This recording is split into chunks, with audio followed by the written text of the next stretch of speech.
entrevista. Já te convido a se inscrever no meu canal, ative as notificações e espalha para geral que tá muito legal, hein? Quero falar para vocês que o convidado de hoje é um cara muito da hora, gente boa, ele é advogado, já atua aí há mais de 6 anos, como advogado aí com direito de família e várias outras especialidades, né? Apresento a vocês o meu convidado de hoje, Dr. Gustavo Avancini. Muito obrigado pela sua presença, por ter aceito o meu convite. Estou muito feliz mesmo. Quero tirar muitas dúvidas, bater um papo bem legal aí, levar muita informação aí para o pessoal que está nos assistindo. Bom, Denis, agradeço aí pelo convite, pela oportunidade e a honra, né, de recebê-lo aqui no escritório. Espero que a gente tenha um bom papo aí para falar de direito de família juntos aí. Sim, vai ser muito legal. Então, eu gostaria, antes de começar a entrevista, que você falasse um pouco sobre você, sobre as suas especializações e sua área de atuação. E também gostaria de saber por que você escolheu a advocacia. Bom, eu sou advogado desde 2016, eu me formei lá há 6 anos atrás e possuo uma especialização em direito empresarial, mas aqui no escritório também eu atuo nas áreas de direito tributário, de direito civil e especificamente nas áreas de contrato e de direito de família. E assim, eu escolhi a advocacia porque desde criança eu via de muito bom grado andar vestido assim, ó. Sim, eu gostava bastante de andar. Eu acho chique. De andar de social, com gravata. Eu inclusive me vestia quando era criança assim, de gravata, e me imaginava um advogado. Olha. E aí, desde o ensino médio, na 8ª série, eu já estava decidido que eu queria ser, de fato, um advogado e comecei a fazer direito. Que legal, hein? Você vê como que é o sonho, né? A gente às vezes é criança, a gente nem tem essa dimensão, verdade, né? Verdade. Você nem imaginava o que seria de fato exercer essa profissão, quanto você tem que estudar para isso. Exatamente. Mas já estava no seu coração, já estava na sua mente, desde criança você queria ser advogado. Brincava de ser juiz, brincava de ser advogado, protestava, mesmo? Enfim, é verdade. Olha, que legal. Legal, curiosidade legal, eu não sabia, estou sabendo agora com vocês, pessoal. Doutor Gustavo, vamos lá para as perguntas. Eu gostaria que você explicasse para a gente, não sei, de uma maneira meio breve, aí, que deve ser muito amplo, o que é o direito da família? Bom, Denis, o direito de família ele é um conjunto de leis estipulado no Código Civil, onde ele determina algumas obrigações dentro do ente familiar. Então, ele vai falar de divórcio, ele vai falar de inventário, da guarda de uma criança, de tutela, enfim, tudo que está relacionado a um ente familiar, o direito de família ele abrange. E é muito amplo, né? É bem amplo. Extenso, é bem amplo, né? Vai desde o namoro, e a gente vai falar de namoro aqui, vai desde o começo lá no namoro até uma sucessão em caso de falecimento. Então ele é bem abrangente e está tudo estipulado dentro do Código Civil brasileiro, dentro da legislação brasileira. Bacana, hein?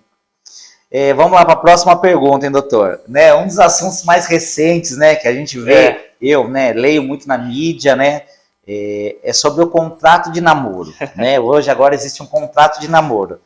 Confesso que quando eu li sobre isso, eu até me espantei, né? Falei, meu Deus do céu, o que é esse contrato de namoro?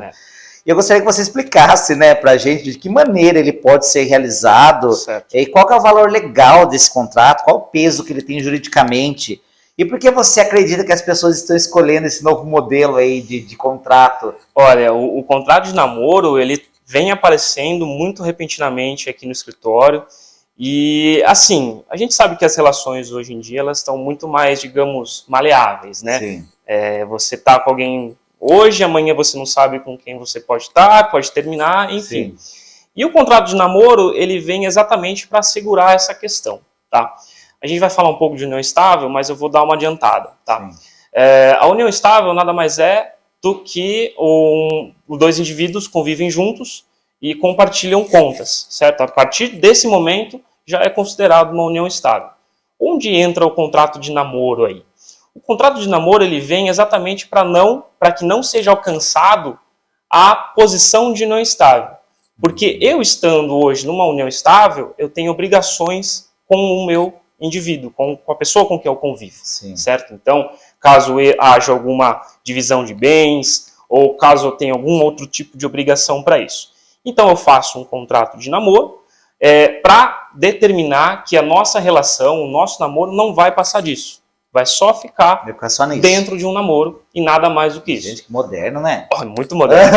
Achei muito moderno. Obviamente que podem ser estabelecidas algumas questões pontuais a respeito disso. Nós começamos o namoro, nós temos um bem.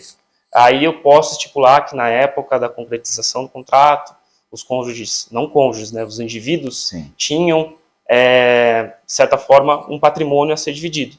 Mas se não tem, não há nenhuma divisão a ser feita e também não é alcançada a união estável lá por força desse contrato que tem totalmente força jurídica legal também. Olha, doutor, pegando o gancho aí da sua fala, vamos supor, o casal lá tá namorando, de repente eles não querem mais namorar. Daí como que eles fazem com esse contrato? Aí é feito um destrato, né? Que a gente chama. Aí vai ser feito um destrato para formalizar o fim do relacionamento e que eles não têm nenhuma obrigação entre si em decorrência desse encerramento do namoro. Mas esse destrato, a pessoa consegue fazer sozinha, ponta própria, ou ela precisa de um auxílio, de um advogado, para saber o que vai fazer, né? Para elaborar esse contrato, sim.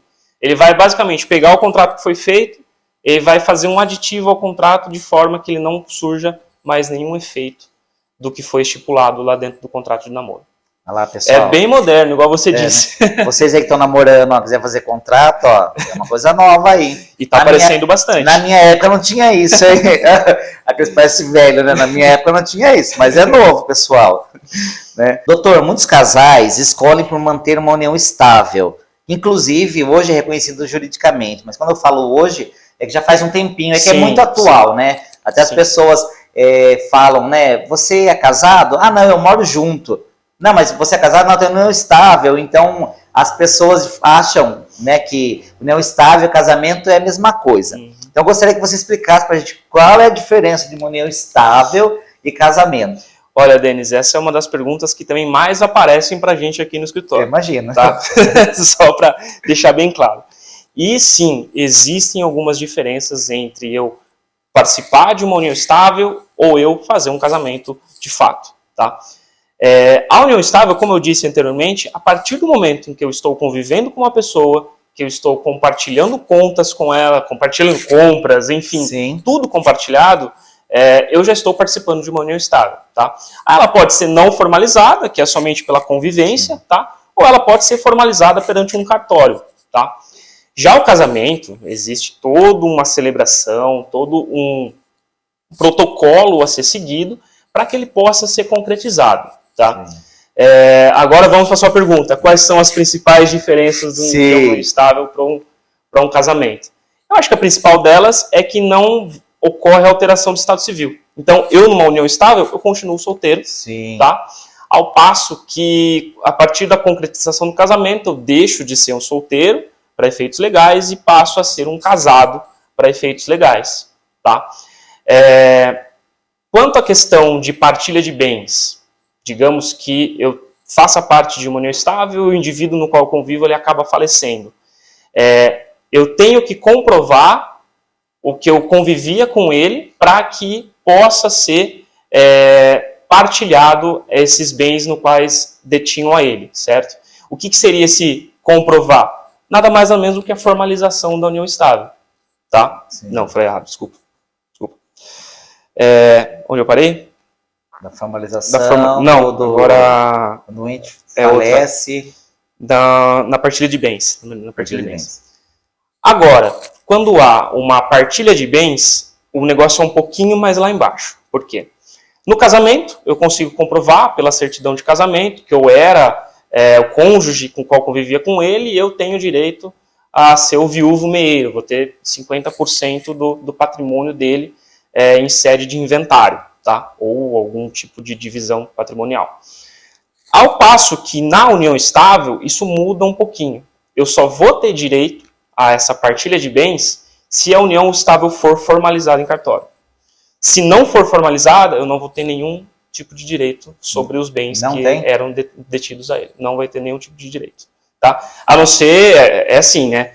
Cabe a decisão do judiciário comprovar que convivia com ele e tudo mais. Mas a formalização seria mais correta. tá? Olha lá, pessoal, formalizem a união de vocês, hein? Com certeza. Porque a gente não sabe o dia da manhã e depois dá uma dor de cabeça, né? Dá uma dor de cabeça. Ô, doutor, tira uma dúvida para mim. Enquanto você falava, eu lembrei que a gente lê, né? A gente escuta, até falando sobre união estável. Normalmente, obviamente, que você está morando junto com alguém, ali você já caracterizou a união estável. Uhum. Mas para meios legais, eu já ouvi isso, não sei se eu li errado, não sei. Para meios, né, de efetivação, a sociedade, quando a sociedade nos vê como casal, como união, isso tem valor? É válido para alguma situação? Exatamente, foi o que eu disse para você lá no começo. A partir do momento que eu começo a conviver, que eu mostro nas redes sociais que a gente está convivendo junto, que a gente mora junto, aquele prato de comida, 2 pratos de Sim. comida na nossa casa, tomando uma cerveja juntos, enfim, convivendo juntos, demonstrando isso para a sociedade, tem um valor legal sim, tá? Eu consigo comprovar a união estável por meio desse tipo de prova, Sim. certo? Quando não há uma formalização em cartório, esses meios podem ser utilizados também, tá? Como eu disse, Sim. Pisou os 2 juntos lá para morar junto, já é uma união estável. Meu Deus não do formalizada, céu. mas é uma união estável. Olha lá, pessoal, vocês estão pensando aí, união estável, ó. Pensa direitinho aí, pessoal. Pois é. Tô brincando, né? Tô brincando, né? Mas pra quem tá com o pé lá, o pé cá, vai ou não vai, ó, já começa no contrato de namoro, né? Exatamente. Já pensa lá, ó, você quer mesmo? Pensa direitinho, ó. Mas você sabe que hoje isso acontece muito e é totalmente normal, Sim. né? Vejo casos aí de casais que começam a morar com 2 meses de namoro, já estão morando junto, compartilhando tudo. Sim. Hoje a sociedade, na sociedade isso é totalmente normal. Nós vivemos hoje uma sociedade, né, além, né, das algumas questões, mas nós vivemos uma sociedade um pouco mais moderna, né, com mais informação, e as pessoas podem viver como elas querem, né, Sim. e como quiserem. Então hoje não chega a ser aquele impedimento, né, que antigamente para morar junto tem que casar, né? A menina tem que ir virgem, casar virgem, o cara tem que pedir a mão da menina para o pai, pais, né? são super conservadores, às vezes não deixam que uma situação dessa ocorra, não deixavam, né, que uma situação dessa ocorra. Hoje é totalmente normal, 2 pessoas que são apaixonadas uma com a outra, começam a morar juntos, a dividir contas e ter uma relação familiar juntas. Sim. Isso é totalmente normal. Sim. Pessoal, vocês acharam que a gente ia falar só de namoro e não estável casamento? Não. Às vezes acontece divórcio, né? Infelizmente acontece, Denis. O fim da relação acontece, né? Acontece. Então eu gostaria que você explicasse pra gente, doutor, Sim. qual que é a diferença entre divórcio consensual e divórcio litigioso? Bom, vamos lá. Existe o divórcio consensual e o divórcio litigioso, tá? Essas são as formas judiciais de se entrar com o divórcio. Mas além disso também existe a forma extrajudicial. E eu vou dar uma pincelada aqui por cima e vou começar pela extrajudicial, que acontece quando o casal eles não têm um filho menor de 18 anos na relação e eles estão de acordo com a partilha dos bens. Então, chega aqui no escritório, é muito recorrente, do casal vir aqui e falar, olha, não tem problema para mim, eu quero só ficar com o meu carro, pode deixar a casa para ela, pode deixar uma chácara que a gente tem, e aí a gente formaliza isso por meio de uma escritura e vai até o cartório para fazer o seu devido protocolo. Tá? Não existe nenhuma dor de cabeça, o mesmo advogado pode representar as duas partes e assina como advogado das duas partes. A cabeça começa a doer um pouco quando a gente vai para o judiciário, né? Sim. E aí no judiciário existe a forma consensual e a forma litigiosa. Vamos falar um pouco da parte que dá um pouquinho de menos dor de cabeça, que é a consensual. Sim. No judiciário, eu tenho que entrar com o processo de divórcio quando existe uma criança menor de 18 anos no meio da relação. Tá? Exatamente para que seja discutida a questão de guarda e de pensão alimentícia. Que são 2 assuntos também que a gente vai falar um pouco mais à tarde. E também, e agora falando do consensual, né, existe uma criança menor de 18 anos e aí existe um acordo entre as partes para que seja formalizada a partilha dos bens, a guarda e a pensão alimentícia. Então, muitas pessoas chegam aqui e falam, olha, não, a gente tem uma criança menor de 18 anos, mas a gente quer consensual, eu vou pagar esse valor de pensão alimentícia para ele, e para ela ou para ele, né? E também a partilha vai ser dessa forma, vai ficar 50% para cada um e cada um segue a sua vida. E tá tudo bem. E tá tudo bem, tá tudo bem. A dor de cabeça maior chega, quando eu estava falando de dores de cabeça, né? A dor de cabeça maior chega no litigioso. Por quê? Ocorre quando o casal está em extremo conflito, ao ponto de que eles não conseguem chegar no consenso sobre a partilha de bens, sobre a guarda e sobre a pensão alimentícia. E necessariamente deve ter uma criança menor de 18 anos. Tá? A dor de cabeça maior ocorre quando chega no processo litigioso. Tá? E quando que ocorre isso? Obviamente, existe uma criança menor de 18 anos e o casal encontra-se num conflito tão intenso que eles não conseguem chegar num consenso sobre partilha de bens, sobre a pensão alimentícia e sobre a guarda da criança. E às vezes até um caso de uma das partes não querer se divorciar. Tá? E isso é normal também, acontece bastante. Aí cabe ao judiciário decidir todas essas questões. Meu Deus. E existem algumas audiências de família que é pesado o clima. Sim. É pesado o clima dos dois não conseguirem ver um outro e aí cai tudo para o advogado. O que é muito ruim, né, doutor? Porque às vezes é que cada um sabe, né, da vida de cada um. Mas a partir do momento que chega nesse ponto onde a pessoa com quem você conviveu, você não consegue olhar para o rosto dela, você não consegue sentar do lado dela. Não consegue ver. É muito triste, ainda mais quando você tem filhos no meio disso tudo. Sim. É um pouco pior, porque às vezes você vai resolver, obviamente, o advogado vai lá, ele vai conseguir resolver essa questão, vai dividir a partilha, ok. Vai definir a guarda, ok. Dias de visita, ok. Pensão, ok. Mas a gente pensando no lado emocional dessas crianças, desses filhos que ficam no meio dessa guerra toda, é uma coisa que aí precisa de anos aí de psicólogo, de terapia, para que essa criança, esse adolescente não desenvolva algum trauma, né? E é isso que eu tento passar para os meus clientes. O que eu tento passar é que, apesar de toda essa situação, existe na maioria das vezes, uma criança no meio, entendeu? E essa criança, na maioria das vezes, não sabe nem o que está acontecendo, tá? Então, o que eu instruo muito para os meus clientes é que tenta envolver o quanto menos a criança, deixa ela saber o quanto menos, para que lá na frente não tenha problema com nenhum dos pais. Sim. Doutor, eu vou pegar esse gancho aqui, vou pegar essa fala, que é muito recorrente, né, até por causa do meu outro trabalho, né, meu trabalho de fato, que é o Conselho Tutelar, e os casais, né, eles usam muito o filho, né, como uma moeda de troca. E daí, às vezes, a mãe vai lá no conselho e fala, não quero que ele visite porque ele não pagou pensão. Mas daí a criança tem direito de conviver com o pai se ele pagar a pensão ou não. Então é uma doideira, é uma loucura. Ou o pai fala que pagou a pensão, que é muito alta, que a mãe gasta o dinheiro com outra coisa.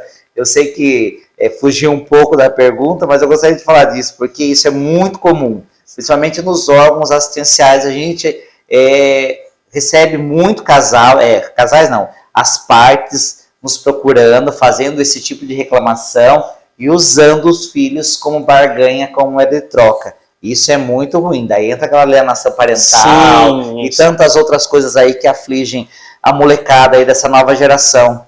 Isso é muito comum também, a criança ser utilizada como moeda de troca. Mas, de qualquer forma, permanecem os direitos estipulados no processo de divórcio. Tá? Então, a guarda tem que ser cumprida, certo? Bem como assim a pensão alimentícia tem que ser cumprida. Então a criança não pode ser utilizada, não vou deixar com ele porque ele está deixando de cumprir com algumas obrigações. Não. Ele também é o pai, ela também é a mãe, ela também tem o direito de ver a criança. Eu não posso privar esse direito de um dos pais de ver a criança, certo? Sim, perfeito. Doutor, vamos para a próxima pergunta, hein? Quero saber aí de você. Quais são os tipos de guarda existente? E mesmo sendo compartilhado, o genitor ou a genitora tem que pagar pensão? E a dúvida de muita gente, que a gente ouve muito, de que maneira é calculada a pensão alimentícia aqui no nosso país? Você falou da guarda compartilhada, né? Ela é uma das mais comuns aqui no Brasil, tanto que é um padrão. Se não for estipulado nenhuma outra, guarda compartilhada é a que prevalece na definição do tipo de guarda que vai ser definida. Tá? Mas vamos falar sobre o tipo de guarda. Existem três tipos principais aqui no Brasil, que é a guarda compartilhada, na qual a gente já falou, a guarda unilateral, tá? E a guarda alternada, tá?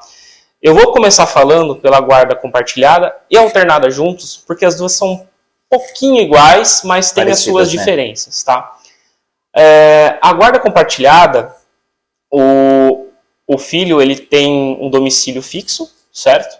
E um dos pais, ou pai ou a mãe, tem o direito a fazer visitas recorrentes. Então, pode ficar um final de semana, ou pode ficar 2 dias da semana, 3 dias da semana, tudo isso pode ser definido no processo de divórcio, tá? Como a gente falou lá atrás. E também os pais, eles têm direito, eles têm a autonomia de decidir sobre o futuro da criança, tá? Os 2 pais têm essa autonomia. Já na alternada, existe um padrão específico. A criança fica um tempo na casa do pai e fica um tempo na casa da mãe. Diferente da guarda compartilhada, onde vai ficar um dia, uma semana, 2 dias, outra semana, não é assim que funciona na alternada. Então, por exemplo, vai ficar uma semana na casa da mãe e uma semana na casa do pai. Então, existe um padrão específico desse tipo de guarda. Então, tá? Essa é a alternada. Essa é a alternada. Você me tirou dúvida, porque a gente ouve, eu já ouvi falar sobre guarda alternada, mas se fala-se muito em compartilhada, e meio que as pessoas meio que juntam, né, compartilhada com alternada. Sim. Então, vamos supor, a criança ficou uma semana com o pai, ou na outra semana com a mãe, então isso é alternada. Isso é alternado. Fica uma semana na casa da mãe, outra semana na casa do pai, uma semana na casa da mãe, outra na casa do pai. Na compartilhada não tem esse padrão. Esse final de semana ele vai ficar na casa da mãe.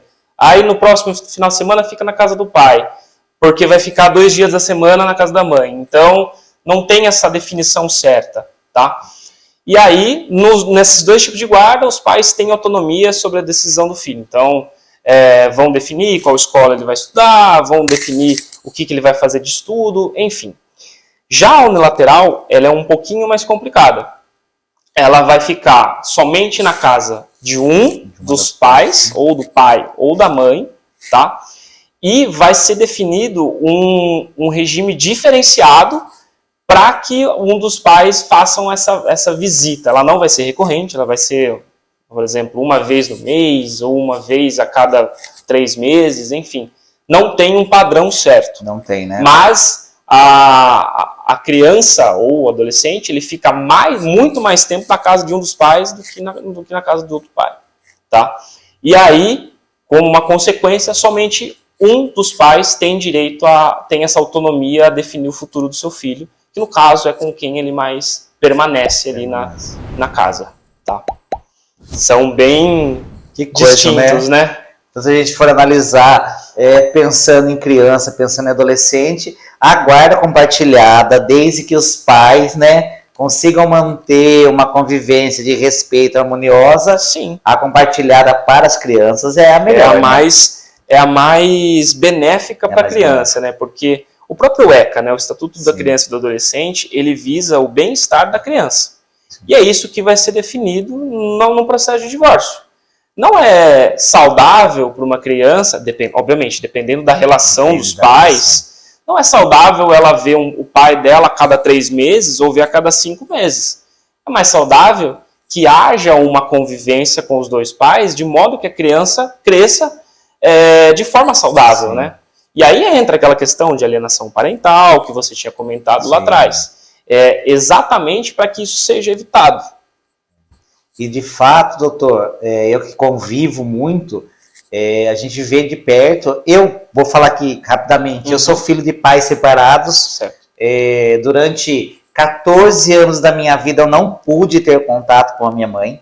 Eu fui ter contato com a minha mãe, eu já tinha 18 anos, por conta disso, porque a família paterna não gosta da minha mãe, ou por erro deles do passado, e de fato quem pagou com tudo isso, né, foi meus irmãos, que a gente teve que conviver com isso, e não é saudável, porque hoje eu vou fazer 38 anos, e às vezes a gente tem os gatilhos, né, os gatilhos emocionais, que nos pegam, porque eu li que até os 12 anos se forma o caráter, né, a gente forma o nosso caráter até os seus 12 anos, 12, 13 anos, e querendo ou não, essa fase nossa de criança até os 18 anos, adolescência, Para quem convive com os pais, sabe como é. E para quem conviveu longe, ou do pai, ou da mãe, ou seja, quem for, sabe o quanto é mais difícil.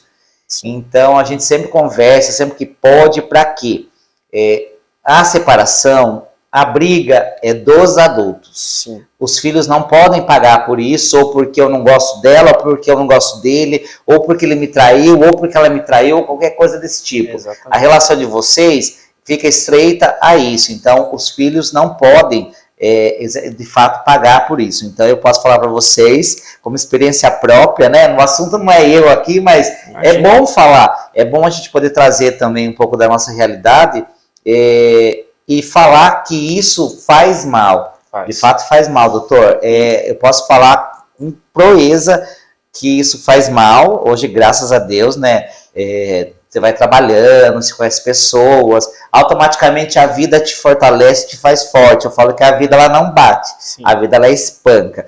E assim, tem pessoas que conseguem, graças a Deus eu consegui, né? De vez em quando a gente tem os gatilhos, passa por alguns momentos, mas assim, eu consegui. A gente sabe que muita gente não tem a mesma sorte, não consegue, entra em caminhos aí tortuosos, né? Entra em alguns caminhos aí que não são legais, mas enfim. Eu só queria compartilhar com vocês também a minha história aqui, porque a gente está falando sobre guarda, sobre definição, né, ou de visita, ou essa questão da convivência familiar, o quanto isso é importante.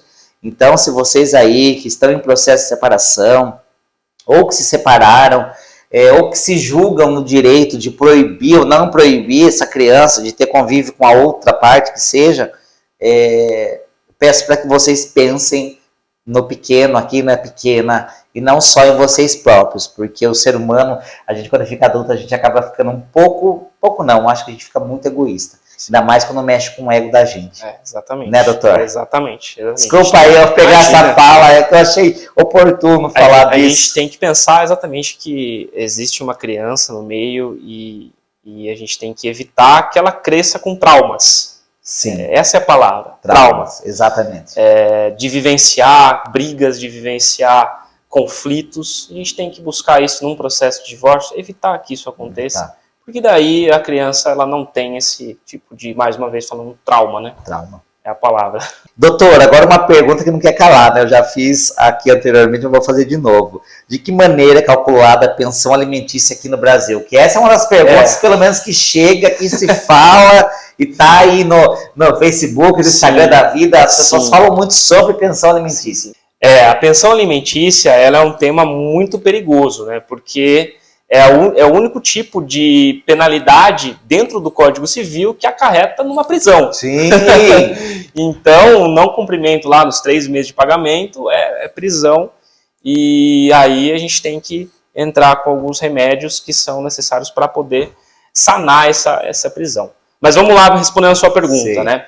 Como é definida o valor da pensão alimentícia? No Brasil existe um mito de que a pensão alimentícia ela deve ser estipulada no mínimo de 30% do salário de quem vai pagar a pensão. Isso é um mito. Isso é um mito, totalmente mito.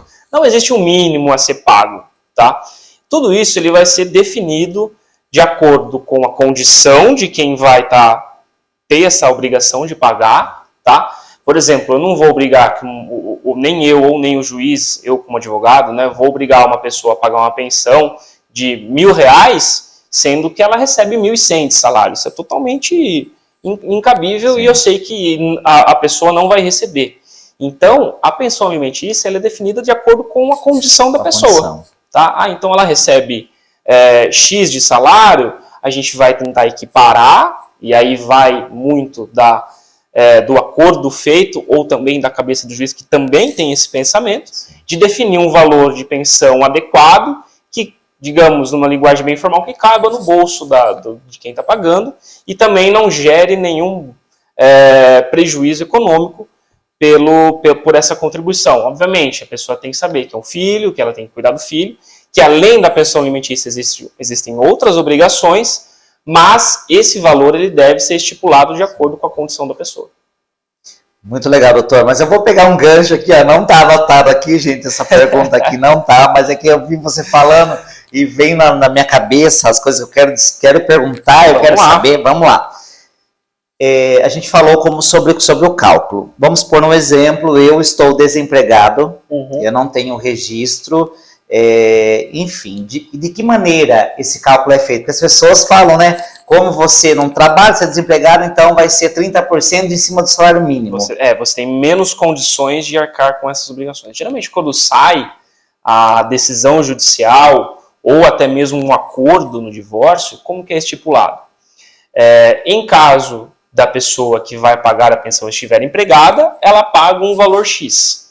Caso ela esteja desempregada, ela paga um valor Y, de forma que não onere muito ela de forma econômica. Tá? Geralmente esse valor, na condição de desempregada, é um valor menor, porque obviamente, por questões óbvias, ela não tem condições por estar desempregada, mas ao mesmo tempo ela tem essa obrigação com o seu filho, né? Então, geralmente, quando sai decisões do judiciário, ou até mesmo quando é feito um acordo de divórcio na parte de pensão alimentícia, é definido um valor caso esteja empregado e outro valor caso esteja desempregado. Muito legal. Doutor, mais uma pergunta aí que não estava aqui, mas eu quero pegar esse gancho que eu tenho certeza que quem está assistindo aí vai ficar muito contente com essa explicação. Vamos supor o cara tem 6 filhos.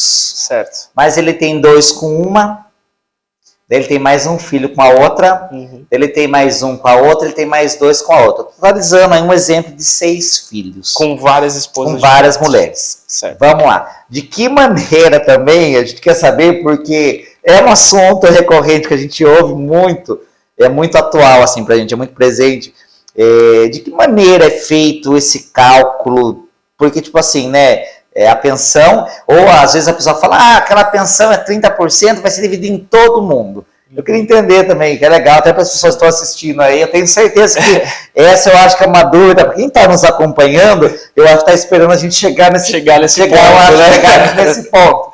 Bom, para ser definido esse tipo de pensão alimentícia, o advogado tem que estudar um pouquinho como que é a condição de todas as famílias. Então, vamos falar, por exemplo, um pai que ele tem 6 filhos de 3 esposas diferentes. Então, tem 2 com uma, 2 com outra e 2 com outra. Tem que ser elaborado todo um estudo para que, mais uma vez, não onere a pessoa que está pagando, o pai, né, que está pagando, financeiramente. Então, vai ser buscada uma parcela equalitária para todos, sim, de forma que não prejudique financeiramente o pai, tá? Sempre observando essa questão econômica do pai, tá? Então tem que ser proporcional e equalitário para todos os filhos, certo? Eu, como advogado, por exemplo, se eu perceber que está diferente para uma criança ou um valor menor para outra, eu busco equalizar esses valores para que fiquem todos iguais e não haja nenhuma distinção. Sim. Certo? Porque essa é uma das dúvidas que as pessoas mais têm, né? Porque pensam, meu Deus, sim, ou sim, o próprio homem, né? Como que eu vou pagar pensão para esse monte de filho, para esse monte de mulher? Enfim, né? Fez agora. Existem métodos, né, para prevenir, mas se fez, vai arcar com as consequências, não é verdade? Com certeza.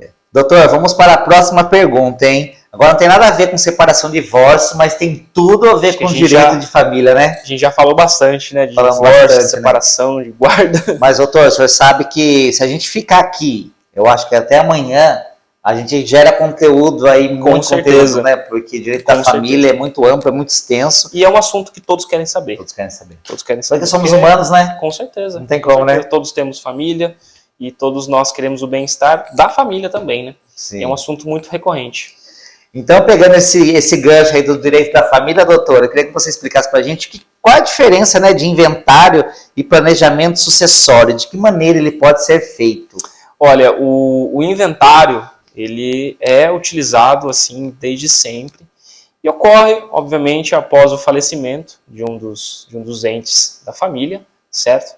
E aí, a partir desse falecimento, ocorre a sucessão, que é nada mais nada menos do que a partilha dos bens que estão em nome de cujos, que a gente chama, né, o falecido. Tá? E aí todo esse processo ele envolve uma questão ou extrajudicial ou judicial. A gente volta para o extrajudicial e para o judicial. O inventário ele já vem sendo utilizado desde sempre, é uma forma É um processo que é utilizado logo após o falecimento de um dos entes da família, ou de cujos, né, que a gente chama o falecido. E aí é um processo que envolve tanto na esfera extrajudicial quanto na esfera judicial. Na esfera extrajudicial, ocorre quando o falecido não deixa nenhum testamento, tá? Então não há uma discussão testamentária a ser discutido em cima do falecimento desse de cujos, tá? E também ocorre quando há um acordo entre os herdeiros, não há nenhum conflito quanto à divisão dos bens. Então não vai ter no extrajudicial um herdeiro que acha que tem que receber 40% ou 60% de um bem, e outro herdeiro que acha a mesma coisa. Não, os herdeiros vão lá, falam, olha, a gente tem isso para receber, é uma casa, são 3 irmãos, a gente vai dividir em 3. Dividir partes iguais. Partes iguais, perfeito. Já na questão judicial, ela pode ocorrer quando, de fato, o de cujos ele deixa um testamento, e aí, de certa forma, tem uma questão testamentária a ser discutida, tá? Ou também ocorre quando existe um conflito entre os herdeiros. Não há uma concordância quanto à divisão desses bens, tá? E aí, tudo isso é discutido no judiciário. O planejamento sucessório, ele entra para evitar toda essa dor de cabeça do inventário, tá? Ele entra, e aí a gente chama, né, de inventário em vida. O que isso significa? Todos os bens, basicamente, já são partilhados em vida. Então, chega uma hora, aparece alguém aqui no escritório, fala, olha, eu tenho 3 filhos, eu já quero passar esses bens para eles, e quero evitar um inventário lá na frente, essa dor de cabeça de discussão de bens, de herança, enfim, tá? Que é, digamos, uma bela de uma dor de cabeça. Né? Dependendo dos casos, é uma bela de uma dor de cabeça. O planejamento sucessório, ele evita tudo isso, porque os bens já são passados em vida, tá? O inventário, ele exige um processo, ele exige taxas de cartório ou taxas judiciais, e aí acaba sendo um pouco mais oneroso. Ao passo que no planejamento sucessório vai ser pago somente o imposto de doação e às vezes, dependendo dos casos de doação, não tem nenhum valor a ser pago. Então por isso que às vezes, quando aparece alguém aqui no escritório que quer fazer esse tipo de planejamento, a gente já começa a fazer o levantamento dos bens, conversa com todos os filhos, tem 3 filhos, como vocês querem que seja feita toda essa divisão. E aí todos entram em acordo e já passa todos esses bens em vida e não há necessidade de fazer o inventário. É muito mais fácil e menos dor de cabeça e menos oneroso economicamente e financeiramente, digamos. Mas eu fiquei aqui pensando, imagina se você for analisar, né? Sei lá, você tá lá com seus pais, vai todo mundo, vamos lá dividir já, porque vai que daqui a pouco eu morro, não vai ter briga, vamos lá, casa é sua, casa é seu, um exemplo, né? E sei lá, eu não sei, fiquei pensando... E acontece, sabia? Acontece. Situação, da família sentar, vamos lá, um domingo, à tarde, assim, e falar, olha, tem esses bens aqui, já vamos discutir como vai ser feita a divisão para evitar uma dor de cabeça lá na frente. Isso ocorre. E errado não tá, né? Porque a única certeza que nós temos em vida é que a gente vai morrer. Exatamente. Né? Exatamente. E a gente sabe que, pelo menos as famílias, né? Depende das famílias, quando chega essa parte de inventário, de dividir bens, olha... É terrível. Dependendo da família, dependendo dos herdeiros, tem muita briga. Nossa, é terrível, perigoso sair até morte. Tem casos aí que a gente já assistiu que saiu até morte. Dependendo do patrimônio também. Sim. Nossa Senhora. Doutor, agora eu vou fazer uma pergunta, não tem nada a ver mais com o direito da família, com separação, né? Com contrato de namoro. A gente já falou bastante disso. Mas agora eu quero fazer uma pergunta agora mais pessoal mesmo, né? Eu gostaria de saber de você, doutor, se você não fosse advogado, o que você gostaria de ser? E olha que você já falou lá no comecinho, né? Já citei. Apesar de ter sempre esse desejo de ser advogado, de trabalhar com a legislação e tudo mais, eu tinha um plano B, digamos, que era ser jornalista. Eu, inclusive, passei, quando eu fiz o vestibular de Direito, eu fiz junto de jornalista e acabei passando em jornalismo. Mas aí eu optei em fazer Direito. E indo um pouco mais além, eu acredito que hoje, se eu não fosse advogado, eu seria jornalista esportivo. Porque além de gostar muito de jornalismo, eu assisto muito jornal, eu também assisto muito jornal esportivo. Então, eu me imaginava, e aí quando você me mandou essa pergunta, eu já imaginei eu sendo repórter no estádio de futebol, legal, sabe? Então, acredito que se eu não fosse advogado hoje, provavelmente eu seria um jornalista esportivo, entrevistando jogador de futebol, que eu gosto bastante de futebol. Sim. Então, apesar de não jogar nada, mas eu gosto bastante de futebol. E aí, é isso, eu acredito que eu seria um jornalista esportivo. E assim, ó, batendo um papo com você aqui, de fato, a gente observa, obviamente, e de fato eu estou observando a sua fala, a sua dicção, né, o seu posicionamento, e tenho certeza que se você fosse jornalista, tenho certeza que você ia se dar muito bem, porque Obrigado. Você fala muito bem, né? Você tem uma voz bem posta, assim, para falar, posicionamento. Eu acho que, aliás, que para viver o sonho não precisa de muito, né? A gente exatamente. É jovem ainda, né? E viver e sonhar, eu acho que é muito legal. Sim. E eu fiquei vendo você falando, e parece que eu imaginei você lá no estádio lá. Eu, Neymar, aquele gol, né? Mais ou menos assim, né? Sim, eu não entendo nada de futebol, gente, nada. Eu não entendo bolhufas de futebol. Sério. Mas assisto, tá? Globo Esporte, eu gosto mais do Globo Esporte porque às vezes não fica muito focado, não fica só no futebol. Sim. Então eu gosto que vai falar do basquete, falar do vôlei, então isso me atrai um pouco mais. Mas vamos lá, doutor. Agora uma pergunta, onde meus convidados eles ficam até um pouco assim, né? Que desde que eu comecei a fazer minhas lives, né, no Instagram, eu sempre jogo uma pergunta para meus convidados, porque o intuito de fazer essas entrevistas, agora com novo formato, agora pessoalmente, que eu acho muito legal, dá um pouco de nervoso, né? A gente gagueja, a gente fica nervoso, não sabe se está legal, mas o intuito principal desse meu bate-papo, desse programa que eu criei, além de falar, obviamente, sobre profissão, sobre qualquer assunto, acima de tudo, falar do ser humano. Aqui somos duas pessoas, né? Sonhadoras, que sonham, Sim. Né, em viver daquilo que gosta, daquilo que ama. E o mais interessante de tudo que eu acho, Gustavo, desse meu programa, é levar, além do conhecimento, mas as pessoas possam conhecer você, que elas possam te conhecer. Então eu gostaria de que você falasse, na sua visão, quem é o Gustavo? É uma pergunta muito difícil, mas eu acho que eu consigo responder. Sim. O Gustavo Avancini é uma pessoa que gosta bastante das pessoas. Eu gosto de estar com os meus amigos, ao mesmo passo que eu gosto de estar com os meus familiares.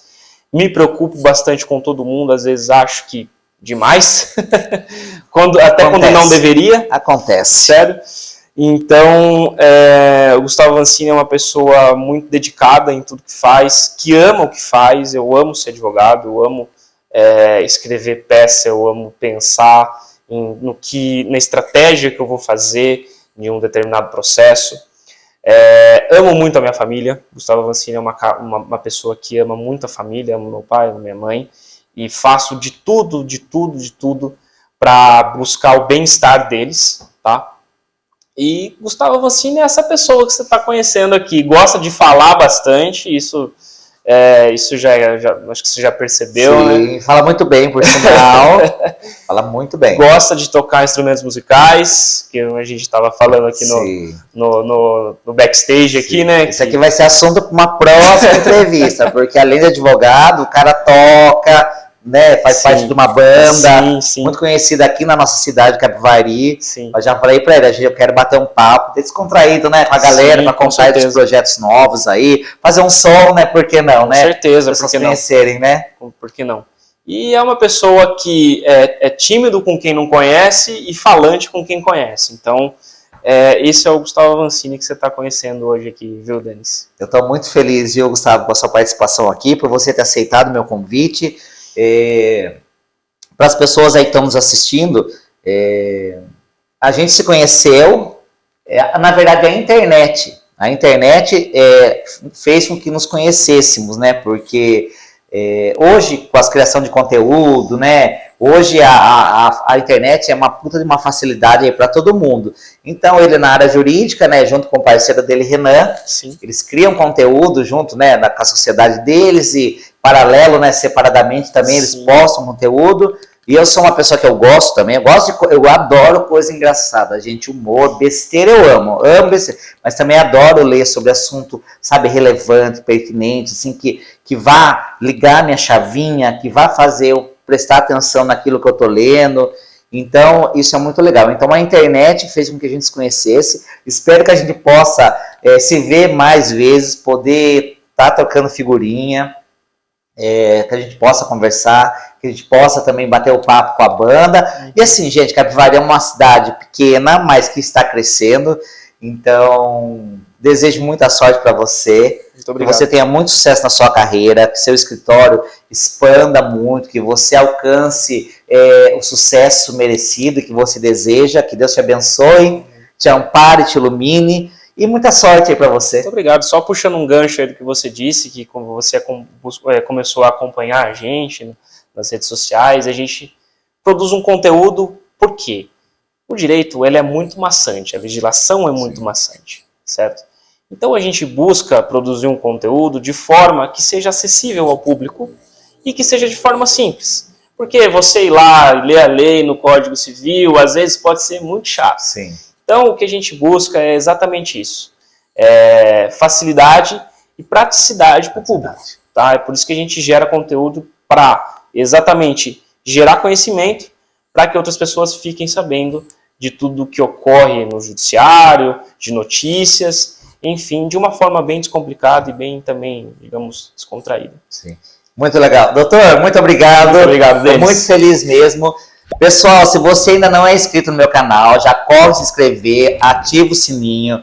E assim, ó, quer saber mais do Dr. Gustavo? O arroba dele vai estar aqui nas redes também. Pessoal, um beijo. Muito obrigado pela companhia de vocês e até a próxima. Um grande abraço a todos. Tchau, tchau. Tchau.